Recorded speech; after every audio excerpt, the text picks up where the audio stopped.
Bonjour, je suis Stéphane Parent, directeur général d'Espace OBNL.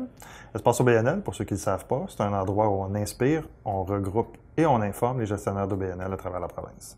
Aujourd'hui, on va parler de réseautage, principalement sur comment bien constituer et constituer de manière efficace un réseau. J'ai la chance de parler de réseautage avec l'experte Ruth Vachon, qui est la présidente directrice générale du Réseau des femmes d'affaires du Québec. Bonjour Ruth. Bonjour Stéphane. On va parler d'efficacité, puis on va parler de trucs, puis on va tomber un petit peu plus dans le concret. C'est la deuxième capsule qu'on fait ensemble. On a parlé un petit peu plus du réseautage au sens plus général, mais là, je veux qu'on donne des outils directs à nos gestionnaires en tant que tels. La première chose que j'aimerais qu'on discute, c'est un peu sur qu'est-ce qu'on fait au quotidien. Parce que le réseautage, c'est pas quelque chose qu'on fait juste une fois par semaine, je pense. Hein? Donc, quotidiennement, est-ce que toi, tu as une hygiène de réseautage? J'aime ça comme terme. Une hygiène de réseautage ou est-ce que tu as différentes choses à mettre de l'avant ou qu'est-ce que tu proposes? Est-ce que j'ai une hygiène? En tout cas, j'ai certainement beaucoup d'habitudes parce que ça fait partie de fait partie de ma routine quotidienne. Regardez. D'abord, regardez qui on voit tout apparaître sur les médias sociaux, notre entourage, tout ça. Alors, qui est là? Qui a perdu quoi? Alors, qui a besoin d'aide aussi? On le disait un peu. Qui a besoin d'aide? Et sur les médias sociaux, l'aide que tu as besoin, c'est des commentaires, c'est des j'aime, c'est des partages. Alors, au quotidien, moi, il y a une revue qui se fait le matin et le soir. Et je regarde les principaux médias sociaux. Je fais une tournée. Est-ce que je les connais? Est-ce que j'ai le goût de lui faire une fleur? Est-ce que j'ai le goût de... Et j'essaye de bien le faire pour m'assurer que ce sera performant pour eux autres. Les gens l'apprécient énormément. Il y a beaucoup de petits gestes. Tu sais, le geste du lendemain, là. Quand la veille, tu es allé dans un événement quelconque, ben juste de reprendre tout de suite qu'est-ce qui étaient les suivis que tu avais à faire et de le noter en quelque part. Alors, il y a plein de bonnes habitudes à prendre. Et moi, j'aime ça particulièrement, faire un petit peu de recherche sur le passé. Là, tu sais, qu'est-ce qui était. Mais est-ce que tu es du genre, tu parles du lendemain d'un événement, est-ce que tu es du genre à renvoyer systématiquement un message à toutes les gens que tu as ramassé leur carte d'affaires la veille? Ou est-ce que tu es du genre aussi à aller, je me rappelle de certains amis qui étaient, on parlait d'assurance, mais dans le milieu de l'assurance, la carte de fête à chaque client ou à chaque contact ou non. On est-tu encore là? Bien, les gens que je connais bien, je vais envoyer une carte de fête. Nous, par exemple, pour entretenir notre réseau, parce que c'est un réseau qui est humain, c'est la personne qui est, c'est l'individu qui est membre chez nous. S'il y a quelque chose qui arrive, on va être à l'affût, les gens vont nous avertir. Est-ce qu'on a une membre qui a un décès dans sa famille, qui s'est blessé, qui a un accident, qui a une maladie, qui est hospitalisé, et personnellement, chaque membre de l'équipe va signer la carte avec un mot particulier. Alors, ça, on y tient et c'est quand même impressionnant de voir les commentaires, comment les gens apprécient que mon réseau fasse ça. Alors, on fait énormément de petits gestes pour essayer d'entretenir ça au quotidien. Est-ce qu'il y a... parce que nous, il y a une initiative qu'on a mis, chaque personne qui rentre dans la communauté, dans la semaine, reçoit une communication de bienvenue. Là. Mais c'est personnalisé, que j'envoie d'habitude le lundi matin.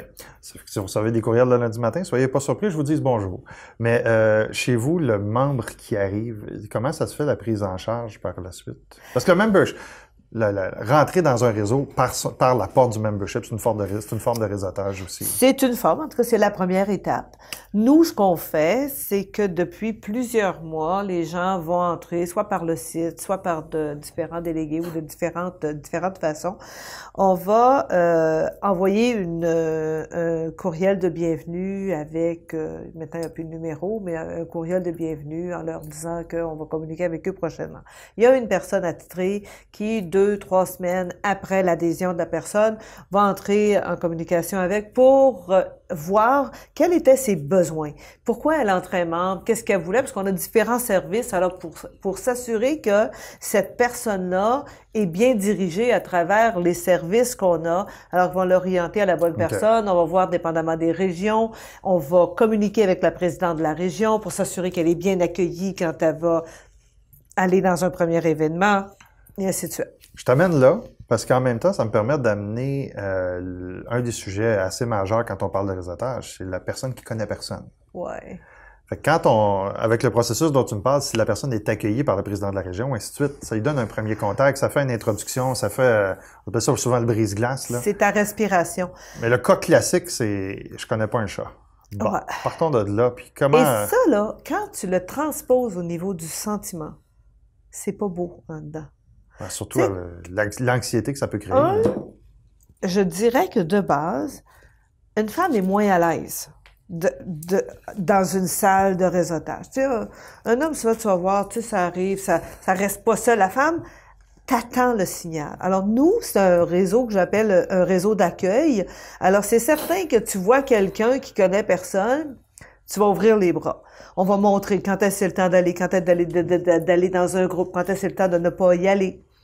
Mais, il y a quand même, il y a un phénomène. Tu sais, quand tu rentres en quelque part puis que tu connais personne, là, moi, personnellement, là, le sentiment que j'ai, là, c'est comme, maman, viens chercher ta fille. Tu te sens seule. Alors, quand il y a des gens qui arrivent puis qui viennent qui viennent ouvrir les bras puis te faire signe d'aller, ben, c'est tellement plus facile. Et là, la deuxième étape, mais c'est comment je me présente. Tu sais, j'étais pas convaincue que je voulais sortir. Je suis sortie. J'ai eu ce malaise. Les gens m'ont accueilli. Maintenant que je suis accueillie, comment je me comporte? Alors, c'est tout un déroulement qui se passe instinctivement dans ta tête, là, mais qui a un grand rôle à jouer quand t'es pas préparé à le faire. Donc, l'organisation qui te reçoit a une responsabilité.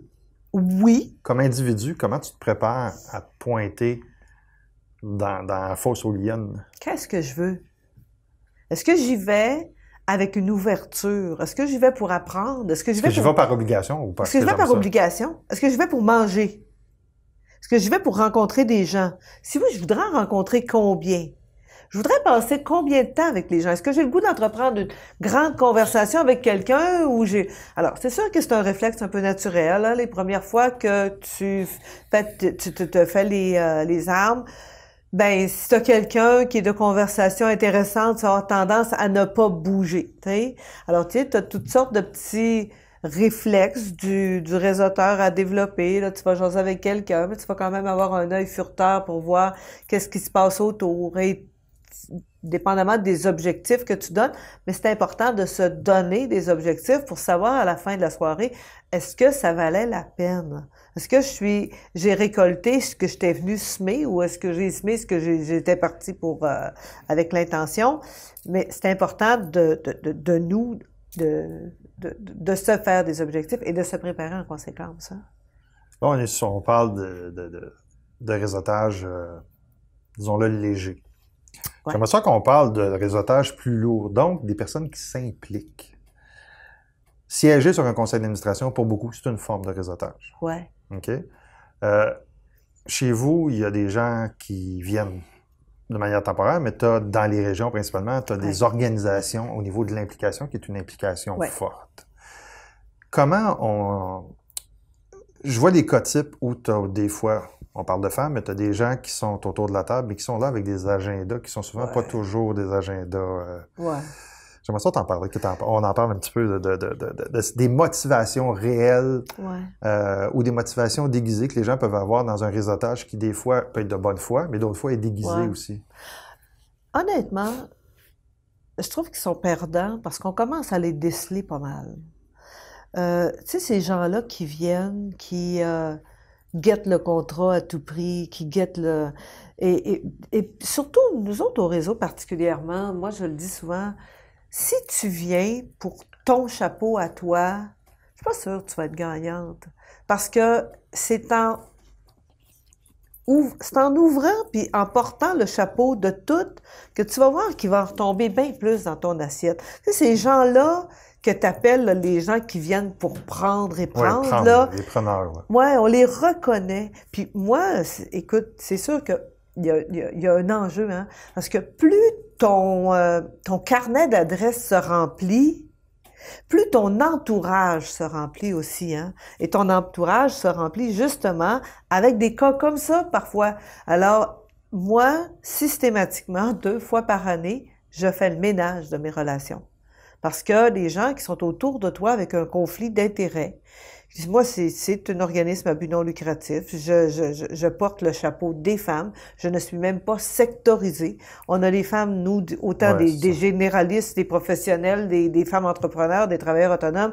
On a de tout. Alors, on est là pour porter le chapeau des femmes et non un secteur et quelques femmes en particulier. Alors, c'est très délicat. Et puis, à chaque année, je le fais et je le dis. Alors, tu sais, je pense qu'il faudrait que tu donnes ta place à quelqu'un d'autre parce que le chapeau que tu portes je pense qu'en même temps aussi, si on parle de ceux qui siègent sur des conseils d'administration, le processus d'évaluation du conseil d'administration fait partie... Quand il y en a, hein? Est-ce que... On aborde un autre sujet d'une autre capsule, mais oui, effectivement, c'est... Oui, parce que ça, c'est trop frappant, là. On va ouvrir la porte trop grand.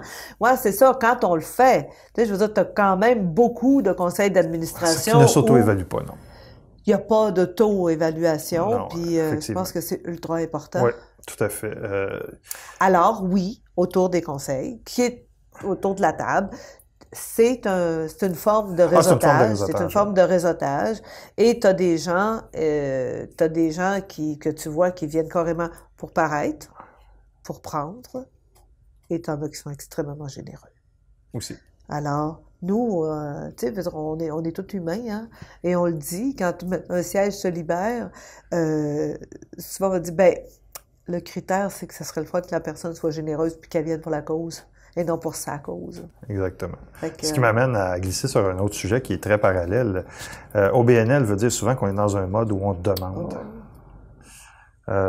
Demander, tu sais, je pense à la philanthropie, je pense à la commandite, on est souvent dans un geste où on veut aller chercher. Ouais.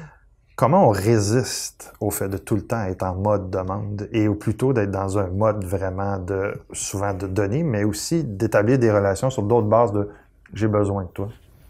Ouais. Moi, je trouve qu'il y a beaucoup d'organisations qui demandent pour demander. Dans quel sens? Dans le sens que, ils demandent sans être prêts et sans savoir pourquoi. C'est le fun, hein? Moi, j'aimerais ça, quand je rencontre quelqu'un, là, que ça vienne avec un chèque. C'est sûr, quand on est un organisme à but non lucratif, là, on voudrait, comme dans une vraie vente, là, qu'à chaque fois que je me déplace vers quelque chose, il y ait un chèque qui vienne. Au moins une carte de membre.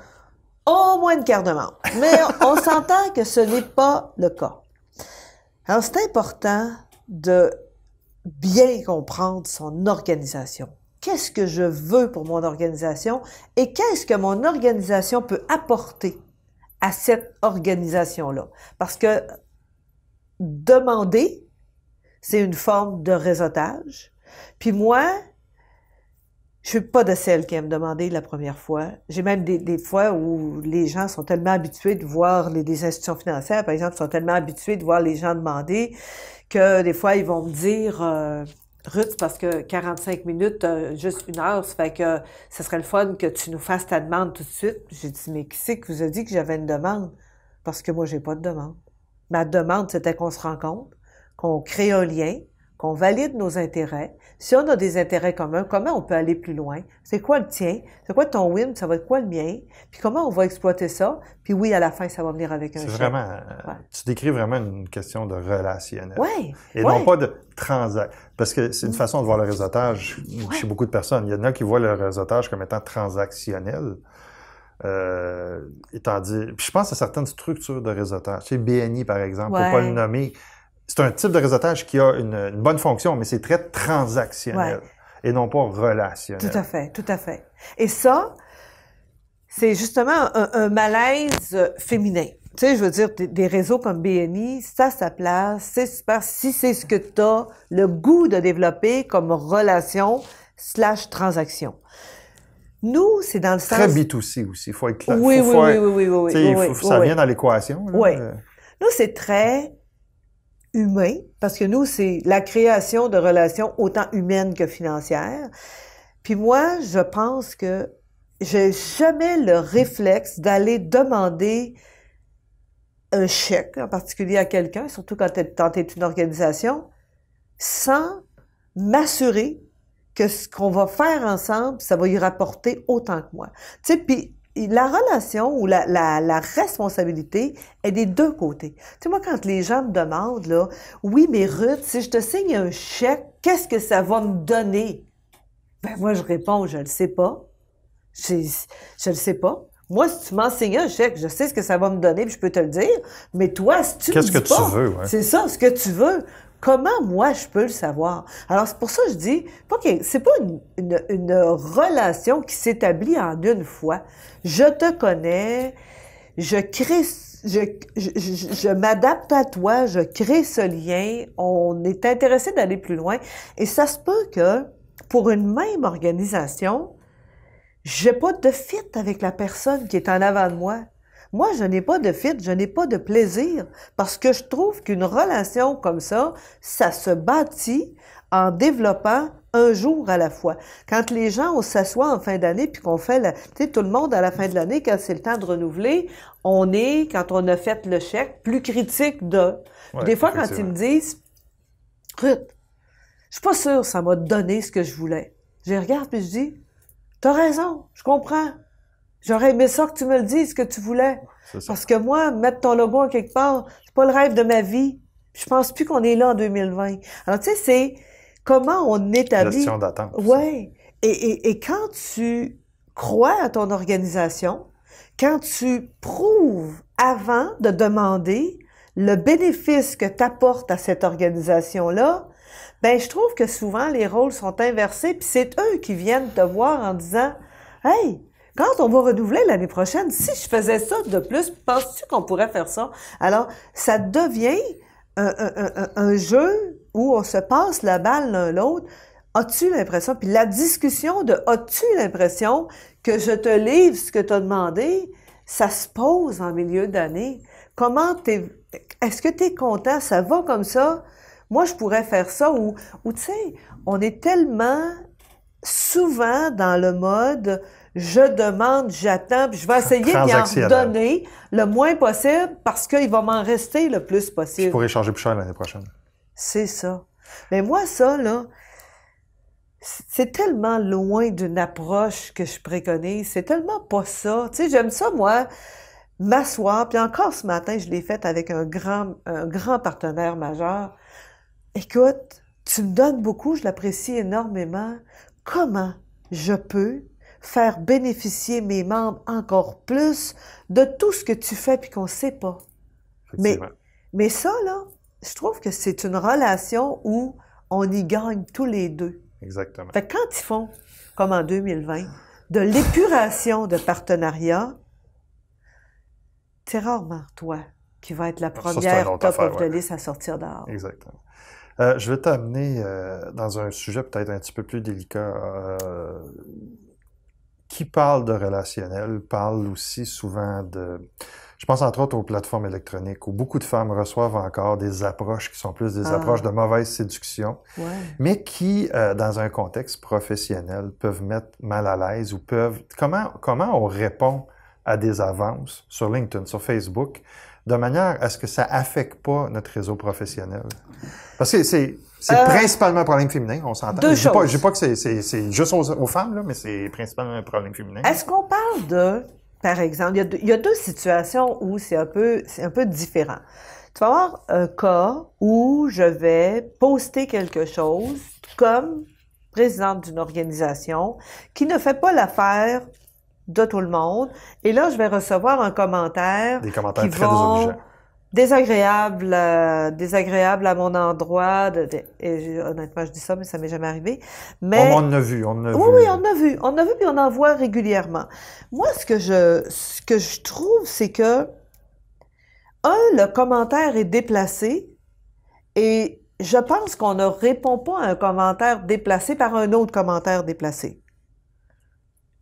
Omettre, parfois, ça sauve bien des situations. Ouais. Arrêter le feu. Puis sortir de la conversation du... Sortir de la conversation. Ouais. Dans un autre contexte, tu vas avoir sur LinkedIn quelqu'un que tu vas approcher qui, dans sa première approche, tu vas voir clairement que son intention n'était pas professionnelle. Moi, je pense que à toute, j'essaie de choisir le bon mot, là, mais à tout comportement irrespectueux vient un comportement de remise en place. Alors moi, je trouve que les choses qui sont égarées ou que tu fais à croire ou que tu réponds, moi, je trouve que c'est un face-à-face. Je trouve, monsieur, votre comportement très inapproprié et je vais vous sortir de la conversation. Oui, aie une réponse. Tu sais, c'est comme la personne qui t'insulte et que tu vas répondre par une insulte. Alors, aie une réponse de sortie qui ne va pas te mettre en cause et continue ta route. Mais ne t'attarde pas. Non. Faut pas que ça dégénère non plus. Parce que on voit très bien que ce qui dégénère peut décoller ailleurs. Puis il y a des gens qui supportent. Ça donne rien. Non. Quand tu t'arrêtes à dire, est-ce que cette conversation m'apporte quelque chose et est-ce qu'elle m'aide à faire rayonner mon réseau et ma cause? Si la réponse c'est non, ne pense pas ton intérêt personnel de défoulement au prix de... J'aime ta façon de le dire. Comment on ramène des vieux contacts? Des gens qu'on a rencontrés il y a 10, 15, 20 ans, mais qu'on n'a pas nécessairement bien cultivés par manque de temps ou tout ça, mais on sait qu'on les connaît, on sait qu'on peut peut-être... puis là, oups, on voit leur nouveau poste passer, puis on aimerait donc obtenir une rencontre. Puis, on est dans le comment, là? Ouais. Ben, ton approche là, par rapport à ça, ça ressemble à quoi, toi? C'est toujours soft quand même. J'ai l'air comme ça, là, mais je suis très soft dans l'approche.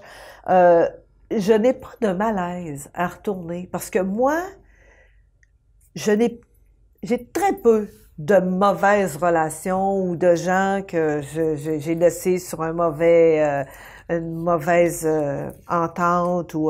Alors, je suis très à l'aise de recréer ce contact-là, mais pas de demander tout de suite. Okay. Alors, je vais recréer d'abord, en félicitant. Hein? Je suis contente de voir que tu es rendu là, je trouve ça le fun. Et en même temps, cette personne-là, si elle savait pas où tu étais rendu, le fait de lui écrire va faire qu'elle va voir aussi en même temps où toi t'es rendu. Alors, parfois, elle va revenir, « Ah, je savais pas que tu étais rendu là, je trouve ça le fun. » Alors, c'est aussi une petite relation à recréer qui peut prendre 1, 2, 3 petites conversations avant d'en arriver. Écoute, je sais que quand on était ensemble il y a 15 ans, tu faisais ça, puis tu étais tellement bon dans ça. Je suis contente de voir que tu es rendu là. Tu sais, moi, je fais ça maintenant et je pense que c'est possible qu'on aurait un lien ou quelque chose d'intéressant à développer. Comme tu dis, t'es vraiment soft. C'est bien amené. J'aime ça. J'aime ça, non? Non, mais c'est parce que le contraire ne donne rien et la demande comme direct. Mais tu sais, il y a deux sortes de contacts. Moi, j'ai beaucoup d'amis. Je viens du Saguenay. J'ai quand même un carnet d'adresses imposant. Au moins 2000. Oui, de 2000 membres. Au moins. Et au-delà de ça, c'est que tu as des gens que tu as connus, que tu as bien connus. Il y a énormément de personnes que ça fait faire 10 ans, 15 ans que j'ai vues. Et au premier contact, c'est comme si on reprenait une conversation d'hier. Alors, ces gens-là, ben, ils ont pas la même place dans ton carnet d'adresses. Et tu n'as pas la même place dans le leur non plus. Fait que c'est des relations qui sont faciles à créer. Fait que c'est tout le temps comment je l'ai laissée, cette relation-là. Comment elle était, ce qui m'aide à dire, OK, je me refais une tête pour voir comment je vais pouvoir l'approcher. D'abord, on voit ça surtout avec les contacts qu'on a eu à l'école, à l'université, au cégep, puis qu'on retrouve des années plus tard, puis comme si on avait fait les 400 coups encore. Oui, et fidèle à ce qu'on fait tout le temps, hein? En réseautage, quelqu'un qui, au premier contact, vient te demander quelque chose, ben dans un carnet, là, il y a une couverture comme une porte, hein? Tu sais, je veux dire, fait que t'es peut-être pas loin. Tu peux me demander une fois, la deuxième fois, la troisième fois, là, tu vas être au bord de la porte.